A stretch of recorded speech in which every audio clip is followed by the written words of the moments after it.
المرايه وتلاقي نقط سودا حوالين مناخيرك، تضغطيها وبتفتكري ان انت اتخلصتي منها، بس بعد اسبوع بترجع لك تاني. كملي الفيديو علشان هقول لك النقط السوداء دي بتتكون ليه اصلا وازاي تتخلصي منها من غير ما ترجع لك تاني. الرؤوس السوداء مش مجرد نقط على الجلد، دي عباره عن تراكم دهون وخلايا جلد ميته جوه المسام، وده بيحصل حاجه من الاربعه: بسبب افراز الزيوت او الدهون كتير، خاصه لو بشرتك دهنيه، او في خلل هرموني، او بسبب وجود البكتيريا كتير، او في التهابات في المسام. اشمعنى بيبقى لونها اسود وليه سواد؟ علشان الدهون وخلايا الجلد الميته لما تبدا تتراكم بتبدا تعمل رؤوس بيضاء، بس لما الرؤوس البيضاء دي بتتفتح وتتعرض للجو بيحصل لها اكسده فتتحول للون الاسود وتعمل رؤوس سوداء. حلها ايه؟ ان احنا ندخل احماض تقشير والريتينول في الروتين بتاعنا. احماض التقشير زي الساليسيليك اسيد بتركيز 2 ل 3%، والجلايكوليك اسيد بتركيز 30%، والازيليك اسيد بتركيز 14%.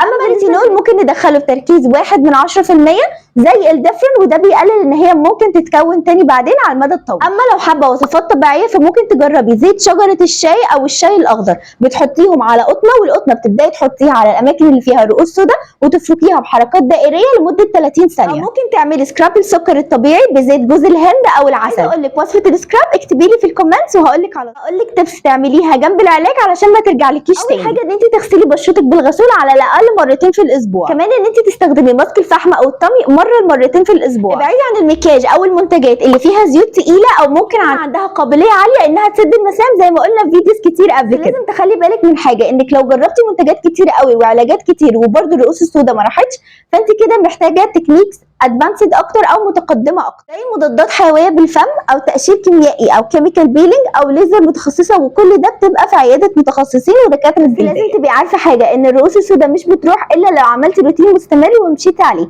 ساعتها فعلا هتروح ومش هترجع لك تاني زي ما قلنا. حابه تعرفي روتين مناسب لبشرتك اكتبي لي في الكومنتس وهرد عليكي على طول. ما تنسيش السبسكرايب عشان تشوفيني تاني.